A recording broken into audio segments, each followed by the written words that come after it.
wanna know where I live, so you wanna know about my place. Don't take it from the TV, it only shows the ugly side of my face. Take it from the side.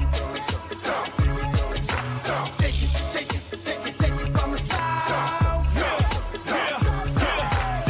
side. He was taken from the side. He was taken from the side. He was taken from the side. MC. He was taken from the side. He was taken from the side. Ruben Wiki. He was taken from the side. Philip Wimana. He was taken from the side. Don Ray. So know you know where I live. So know you know about my place. Don't take it off the TV. It only shows the ugly side of my face. Take it from the side.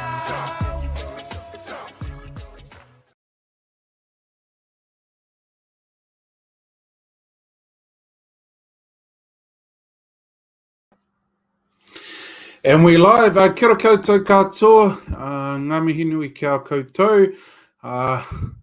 Thank you all for joining us today. My name is Terry Matua T. Welcome to the TC podcast. If you're a student, comment below. I might give a prize out. Hey, so if you're a TC current student, comment below, ask a question, and I might hook you up a prize. I don't know. We'll see what we can do. But hey, today, whānau, we have an awesome guest on our show today. He comes from the heart of Auckland, the heart of Southside. He comes all the way from the heart of New Zealand. He goes by the name of Karl Tusini-Church Boy Rex. Oh! And the crowd goes wild. Woo! Kia ora matua T. What's happening, brother? Nothing much, man. How you, bro? Oh, fantastic. As I shared earlier, it's been a full-on 2 weeks, but hey, I'm glad to finally get on this podcast and represent my year. And I thank you so much for allowing me to be a part of it. Yeah. You have an awesome story to share. Man, your family's been in Tangaroa College's life for a long time. So it's awesome to get you on first. And man, we're going to go through the whānau as well. Probably get Candy on this as well. Because you guys are a massive, big influence on a beautiful school, Tangaroa College. Hey, tell us about yourself, Karl. Well, for those that don't know me, my name is Karl Tusini-Rex. I'm 39 years of age, believe it or not. I'm full Niuean. I was born in Niue, came to New Zealand when I was 3 years old because my grandparents saw an opportunity to come and work in New Zealand. So here we are today. I survived the mean streets of OTARA.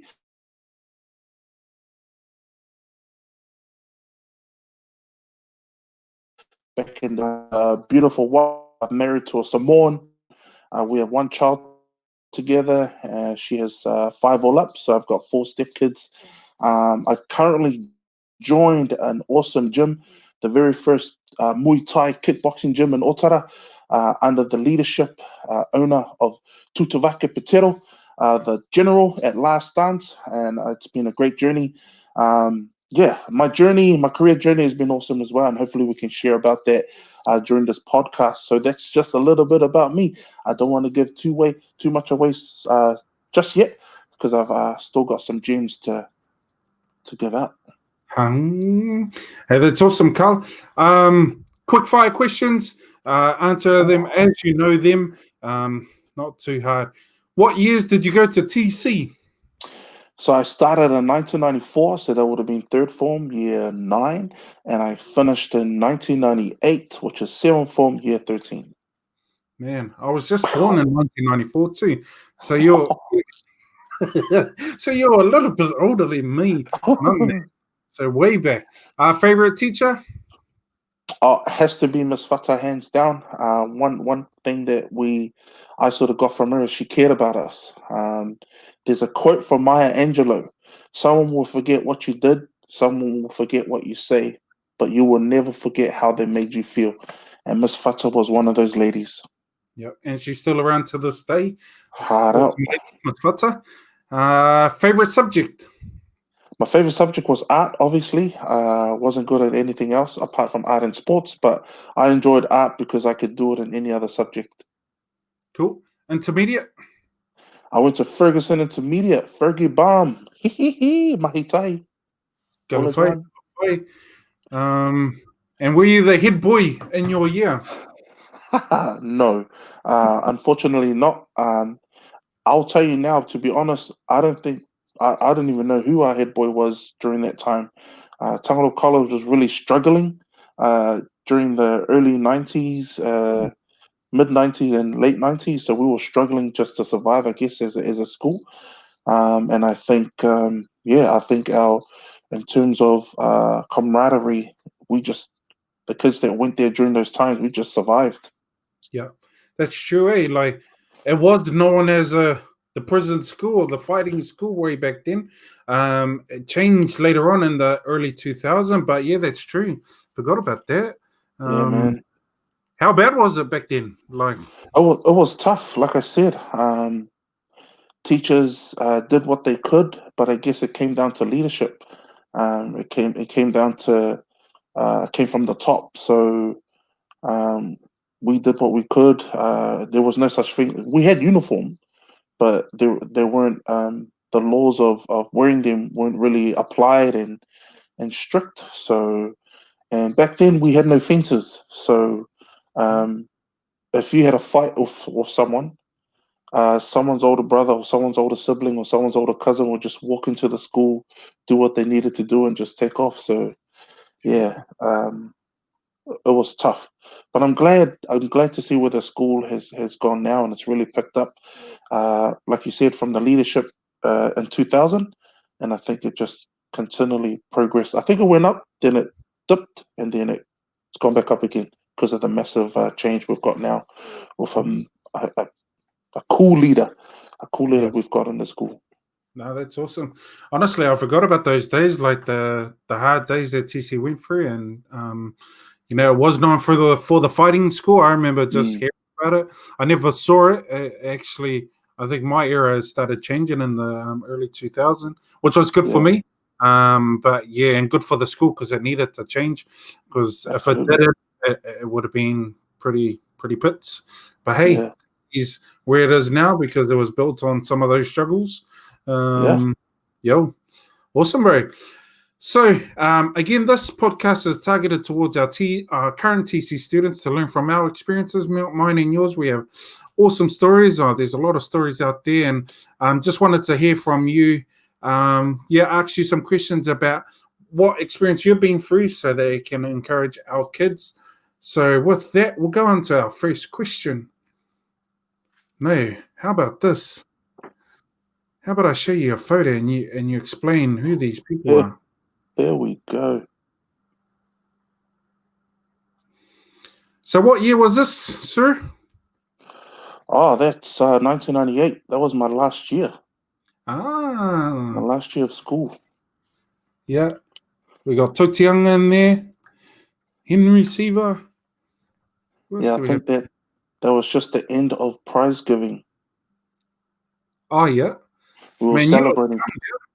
you still young. I thought you're like year 10 or something there. Man, younger. What a buffy dude. Huh? Next picture. Oi. Oh, woo, woo, Oi. woo. I think there was prize giving actually. Sorry, and that's me and my sister, my oldest sibling, Angelica. She's currently residing in Melbourne, and doing the same work as myself and my other sister Candy, which is social services. So she's helping Indigenous um, people in Australia, Melbourne. Wow, that's awesome. What are the? Where did you get these photos from? I love the haircut, man. Ooh, the Soul Trainer's back. Oh man, Hey, Justin Bieber who? Justin Bieber who, man? bro, that was I think that was our ball. Man, like I said, I think we survived, and whatever theme this was, I think it was horror or something, whatever. And there were a couple of us that dyed our hairs and just win Pretty as horrible. anything. It Pretty was horrible. free. We just, bro, it was supposed to be blonde, but it looked more ranger. Hey, man, you started. Tell Justin Bieber to give back your hairstyle, bro. His You hairstyle. see, man. So this Oh, bro's and again. these were some of the dudes that I rolled with. The dude on the left is Andrew Ngataoa. I think he was a third year 7. Not kidding. In the middle there, on top above me, that's what's his name? I forgot. And the guy on the right was Papau. So he was one of my Cook Island cats growing up at TC. And those two were solid dudes. We hung out together. We did a lot of things together, and through sports league and rugby, that's where we sort of just retained our friendship. Yeah. Andy is the guy in the middle. Sorry, Andy, Wow. if you're watching. Thank Sorry you, to. Teasel. Man, I love this picture. Tangaroa Ah, Village. well, Sure. that was yeah. So that was a celebration in my uh, second engagement of being on the board of trustees. Mm. So yeah, so I just took that photo just to continue establishing my career and leadership journey, not only for myself but my community. So I've always had a drive and passion to help uh, impact those that are around us, Yeah. and I've always loved Tangaroa College. Like I said, I didn't have the greatest experience, but I still love it. Yeah. That's why I've always wanted to come back in and help out where I can. Yo. And this is the current board? Yeah, so that was no, I think that was the at the time one of the photos at the time. My first engagement. So this is when I first got into the board, Yeah. and you have to do a little profile. So Tangaroa College always attended the Anzac, and I took an opportunity to take photos while I was with some of the service academy students, and TC always represented well when we went up to the Anzac parade. Yo. It's awesome, bro. Yeah. Awesome. Hey, I will go into our first question. So when you were at TC, what did you want to be? At TC, there were a couple of things. First of all, I wanted to play for the Warriors, and I also loved outdoor education. And so Mr. Finch, Dallas Ashmore, and Davida White at the time were some of my sports teachers, Mm. and they always took us out and did engagements out, through camp and whitewater rafting and abseiling, and I just had the love for the outdoors and tramping and stuff. So I thought I knew what I wanted to do, so I applied for a diploma in uh, outdoor education with MIT. I was accepted, but instead of going, I just worked full time. Mm. So yeah, so there were a couple of things that I wanted to do, but I realized a couple of things. I really didn't know what I really wanted to do until I hit 25. Mm. So it was experiencing the working industry. It was experiencing other avenues and other career choices that led me to say, you know what, this is my calling. This is what I want to do, and I really want to aim for it and make it better. Yeah. And I think it goes to, I think there's a guy that does this scientific frontal lobe vortex thing that it doesn't develop until you're like 20, 22, or 23. Yeah. And so my encouragement for anyone that's listening, especially young people, is to have a go at something, and if it's what you want to do, then make it stronger, make it your one of your strongest points. So yeah. Yo. That's cool. So at 25, what did you realize that you wanted to do? Sorry? So helping young people and helping individuals and helping families and helping communities. So mainly engaging and providing services, facilitating career choices, employment opportunities. So Mm. just overall, just assisting them on their journey, whether it be through educational, health, or yeah, employment opportunities. So every job I had from 25 up, it was engagement facilitator, Yeah. coach, mentor, yeah, and the list just grew. Man, that's awesome, bro. So, you know, when you were young back at TC, did you have a inkling of wanting to help people? Like, you know, like sometimes, you know, you have an inkling, or I don't know if you did, but did you have anything like that Yeah. feeling of helping people or anything? Well, I came from a family where we did that, where I saw my parents work in the community, and I also grew up with watching a prominent man named Sully Pie in our community. Did a lot of things with his hands, and I used to go to his gym in his garage, and it was 50 cents to get in.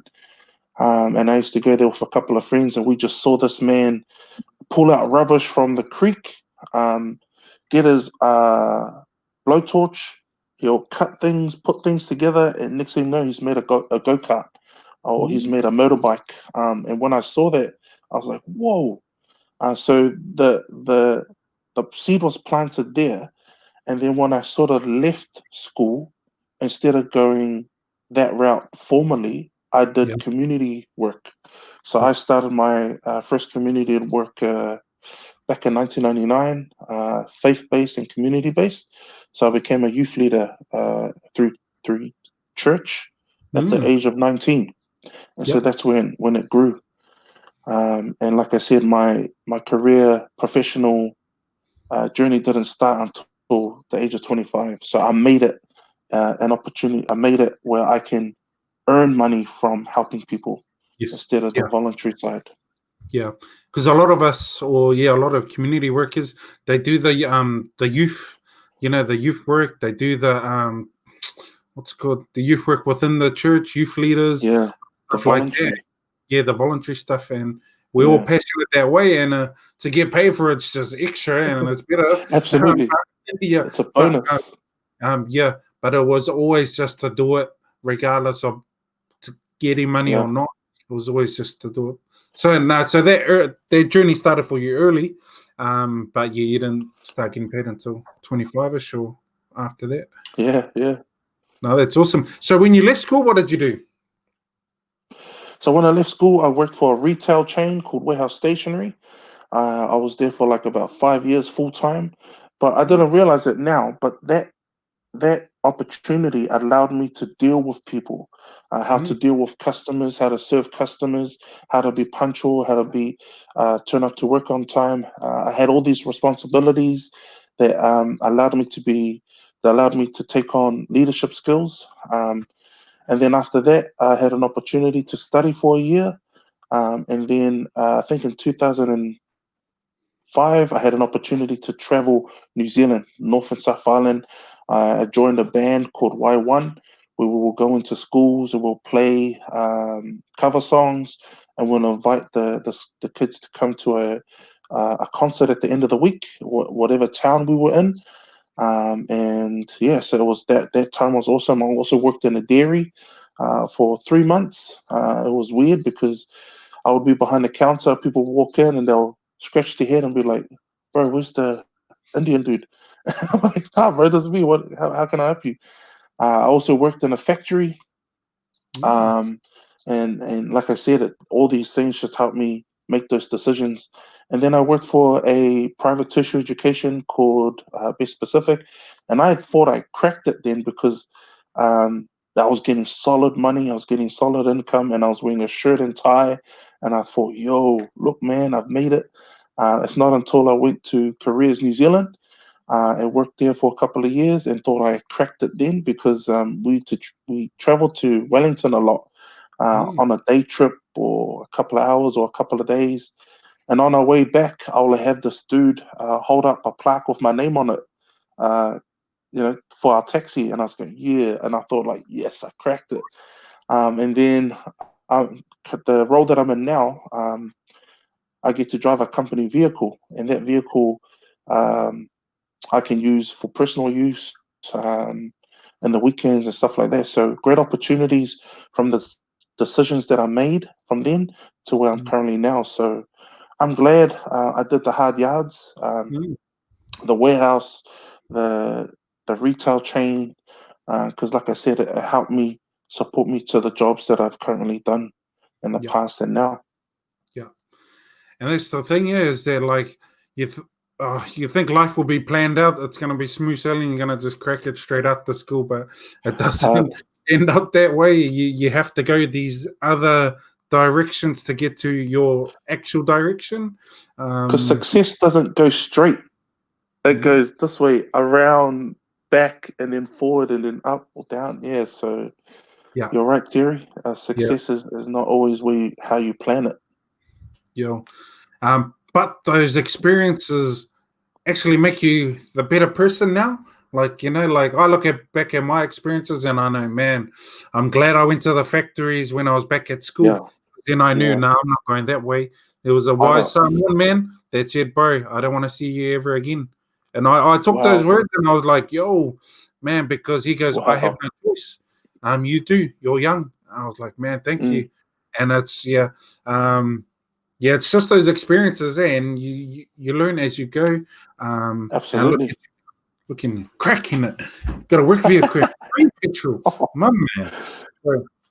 You know, when I'm in these roles, I'm like that. Like, yo, I cracked it, but then the novelty wears off, and so you get bored. And then now, for me now, it's like, okay, where's my next goal? Where's my next destination? Because that's where I'm currently trying to do now. I'm trying to plan where I'm heading to in the next 3 years. So the novelty definitely wears off because I get bored easily, but I still want to gain as much as I can before I move on. Yeah. No, that's awesome, bro. Really awesome. Okay. Oh, this question right here. Now that's ultimate experiences. Was there anything you wish you had learned before leaving school? Like I said, it was difficult. What I was taught at school was education is key. Education is key. You need to get your certificate. You need to get your bursary credits to either get into university or whatever. I was fortunate, blessed to receive a certificate, my sixth form certificate.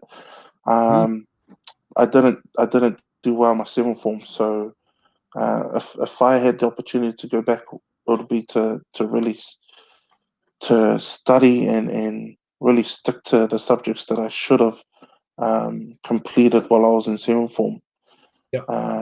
But yeah, like I learned later on that you can still get your education. Like for example, I've just completed my degree in social services. I graduated in November, and that's I'm 39 years of age, and like I said, it's it's a part of the journey that I'm on now. So you've got some kids that leave school, enter into an education, and they find out halfway through that it's not what they want to do. And by then it's too late. They've already got a student loan and they have to pay it off. And I'm glad that I made that decision now because it was intentional. It was deliberate that I knew what I wanted to do. And I made it a goal to complete. Yo. And you got someone else to pay for it too. Yeah, hard, man. And that's the key thing. Like if the opportunity out there is to get scholarships, then I think the one thing for us PIs is we didn't take the time to fill out the application. The application seems so hard and so far, but it takes a little bit of time. But with a little bit of encouragement, for those of you young people that are either watching now or watching later, apply for as many scholarships as you can.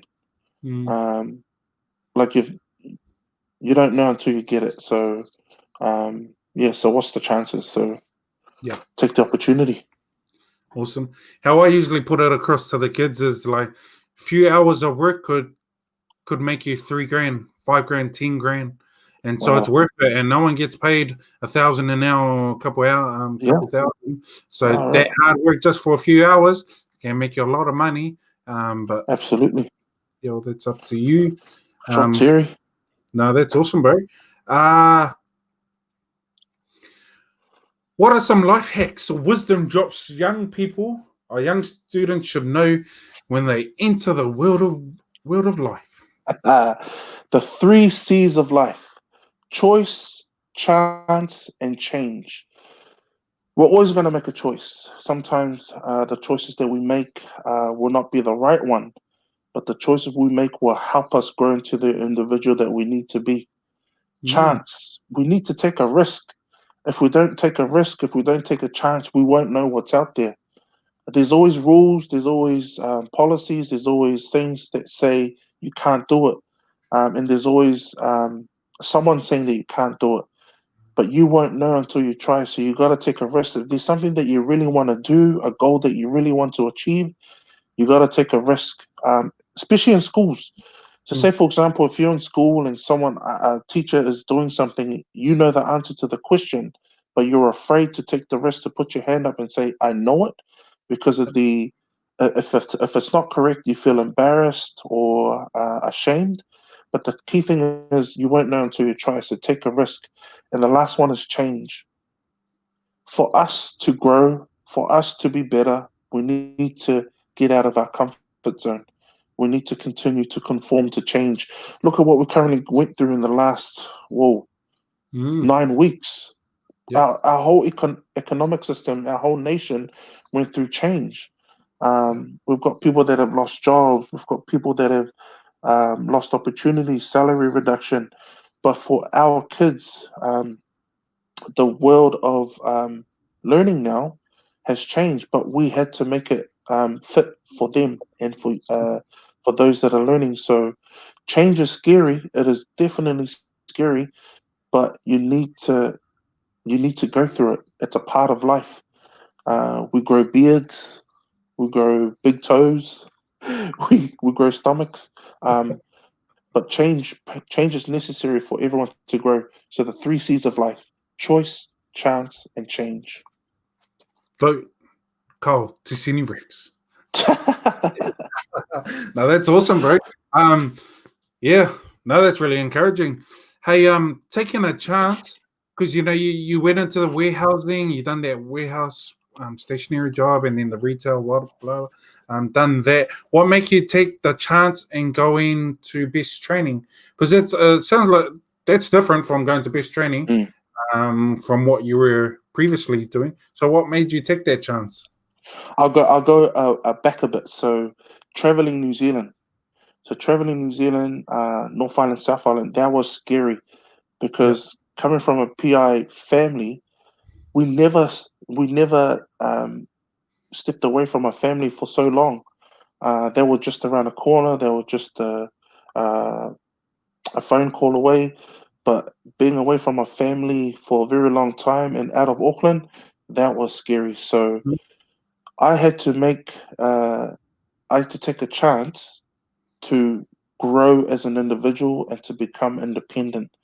And going to because we were billeted, so we had to stay at complete strangers' places. So we Yep. had to sleep there, and they never knew us from a bar of soap. We never knew them, and so that was scary. But I knew I had to take the risk Mm, in being in this environment. And from the warehouse to Be Specific, man, I just knew I had to.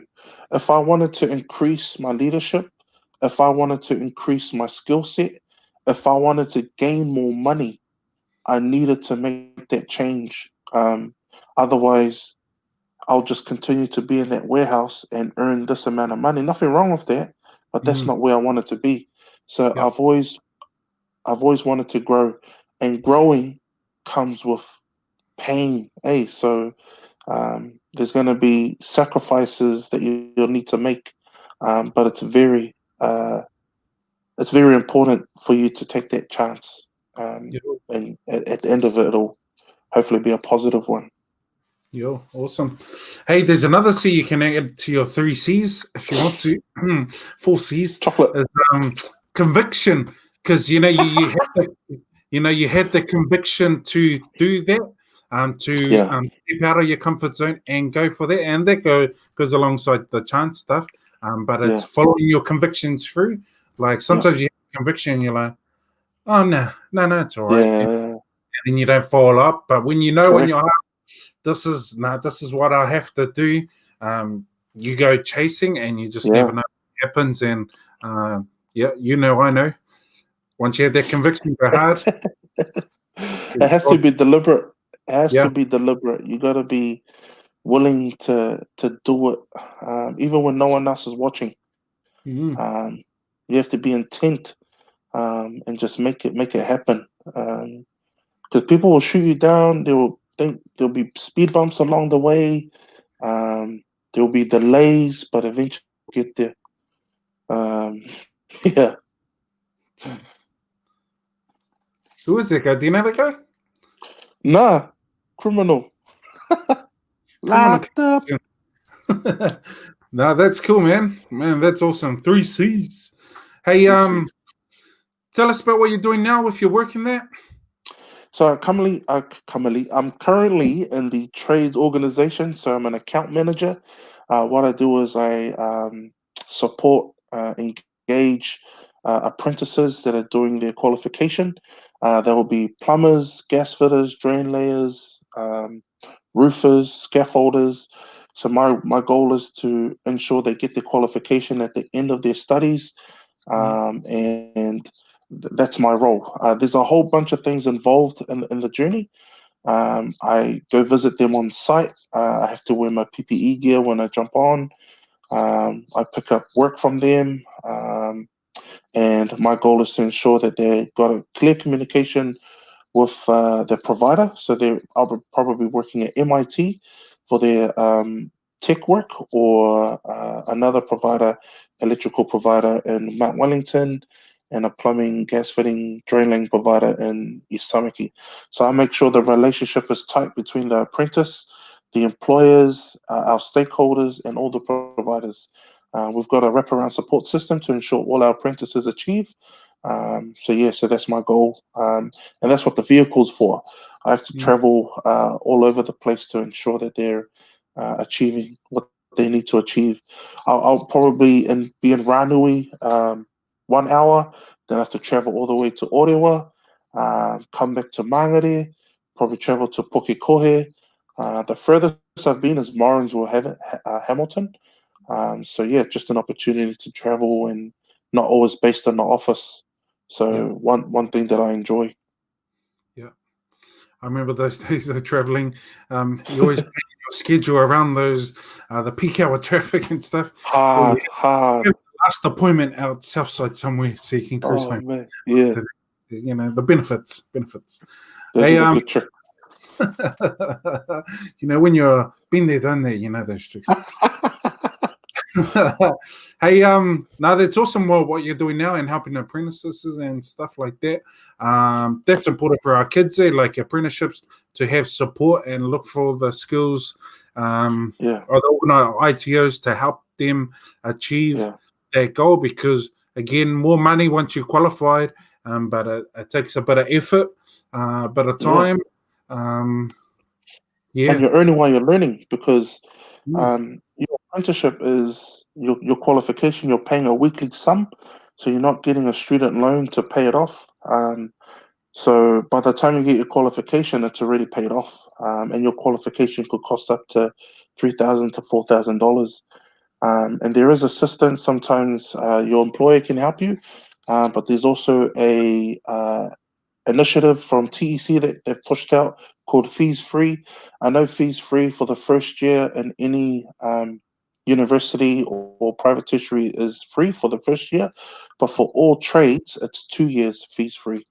Mm. And I think the government has pushed out X amount of millions of dollars, and by the 1st of July, I think they're going to try and implement trades education free, but no Mm. one knows the details for that. They've pushed out, they've said it, but that's about it. It could be like a what do you call a voting strategy, because the election's coming up. So they just pushed it out there and not given details to us yet. So, but yeah, so that's what could happen. Yeah. If you want to go into the trades industry and get your apprenticeship, your qualification, it could be free. We don't know yet. No, that's also right. Last question before we wrap it up. I know you got a lot of community involvement, and you've been doing it for a Yeah. long time. Tell us maybe what you're doing around TC at the moment and a couple other projects, community, and Yeah. yo. So through church, I'm the community lead. I look after families in our community. I look after families in our church. I also look after the events through church. I'm also involved in an organization, a trust called the Dawson Trust. We run an annual event every year called the Dawson Lights Up. We had the opportunity of receiving this event back in 2015. I also, with a couple of strong young men in our community, uh, Tizel Patero, um, Richard Misile, David Fonokalafi.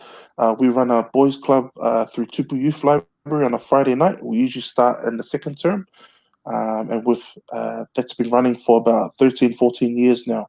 And that was established through the Cross Power Ministries hub when they used to at 274 back in the day. So it's been running ever since, and we run that boys club every Fridays. Majority of our boys come from Tangaroa College. We have a couple of D South students, and maybe one Edgewater MH as well. So yeah, I'm just heavily involved in my community. These things. They're not paid gigs, so they're mainly voluntary. And the voluntary hours we clock in about 20 to 30 hours a month, or even less, even more. It depends on the work that we do. But these roles are rewarding. So just if there's a community that we live in, you want to be involved in it. So that's me. I live in a tough neighborhood. I live on Aldo. I live off Ravina, Israel. So yeah, just there's been a lot of things that's happened in our community to date. Um, but yeah, so I just really want to get involved and make an impact, help young people, help families, make wise and better decisions. So that's a little bit about some of the things that we do in our community. Heavily involved, just like yourself. And yeah, it's great to be a part of a group that really loves where they're from. OTAR, right? Oh, day. Hey, yeah, that's also very your community work, and where you guys do heaps and heaps of stuff. And the thing about the community work, we just go get it done. We just don't worry about the money. What's going to happen? We just go. Again, that's that conviction just to serve Yeah, our people, and like especially in our area, we got the hardest bunch. hard. Um, because the struggle is real. They come from the struggle, and that's why, yeah, we have a massive heart for them. Man, big ups to you and your team for doing everything that you've done in the past, and the work that you've done. Even the board of trustees, you're one of the board members. Yeah, so I've made an opportunity. Like, yeah, sorry to add that. So I made probably in 2014, 2015. I really wanted to come back into the school and do something. An opportunity came up to be a part of the board, and now I have that opportunity. It's a great leadership role. It's all about governance. It's all about um, ensuring that our school is doing what it's doing its best to support the success and the success of education and for our students, for their families, and for our community, and also ensuring that we are transparent with what we have in terms of our property, our finances, what we're currently doing to ensure that education and all the other opportunities are available for our families and the community to strive and be active in everything that they do. So it's a massive learning curve. So I'm the chairman of the board, and it's just a title, but to me, it's something that will hopefully encourage me to be better. One of the key things that we do with the community work is, like you said before, Terry, it's voluntary, but opportunity for funding will come when you continue to do well. You won't look for it; it'll come to you. And when the funding does come to you, one of the key things we have to do is go through the paperwork. And going through the paperwork, for like I said, for some of us PIs, we don't want to do it. But if we want to excel, if we want to do things, if we want to give back to our community, those are some of the technical things that we need to learn. Yep. All the policy jargon, all the documentations that we have to constantly submit and report. It's a part of the journey, and that's why we need to start putting on our corporate hats as young people when we get out of our community.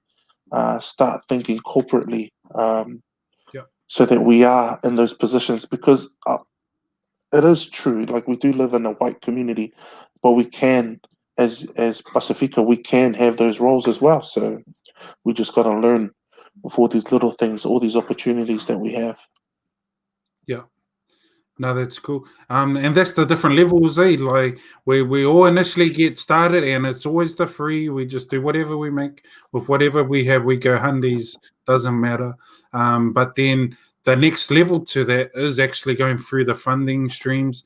Not to live off it, but to better your practice, to get more, Correct. to get better resource to do better Yeah. work and even bigger work. You need to go to a next level. And same thing with my wife. She went into local board, just a different level. We didn't want to go into that space, but it was a different level so that we can bring others up in that level and say, man, we all can hang in those spots, all these different spots. It's just no one's kind of showing the way to get there. And for your work and my wife and other people in the community, we're just painting different levels so that our kids can start off at that level and then take it higher. Absolutely. Man. Hey, very last question, because I know you got a board meeting at 5 and you really need to get going. Well, that's what Mark said. So, last question: how proud are you to be from Tangaroa College?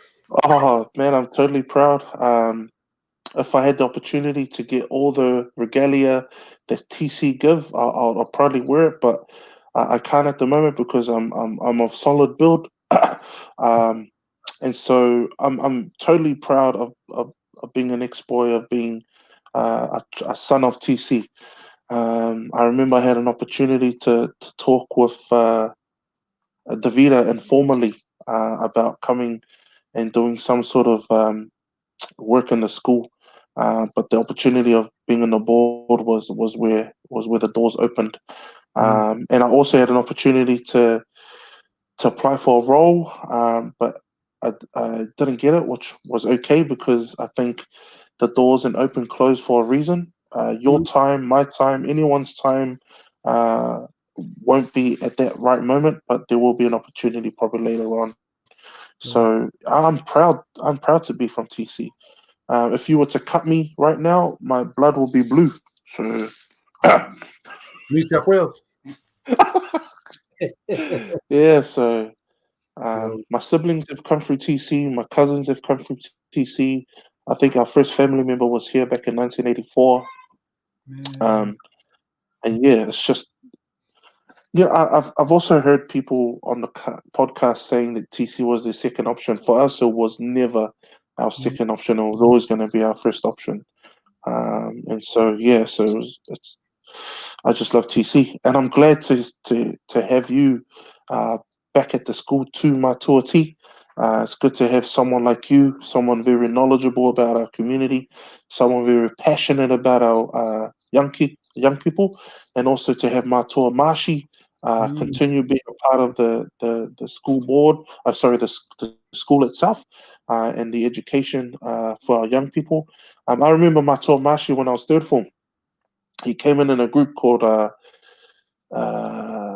Team Extreme, and one thing that I remember was bottling up your feelings, and never bottle up your feelings. So if you were going through things, never bottle it up, because if you did, you just explode.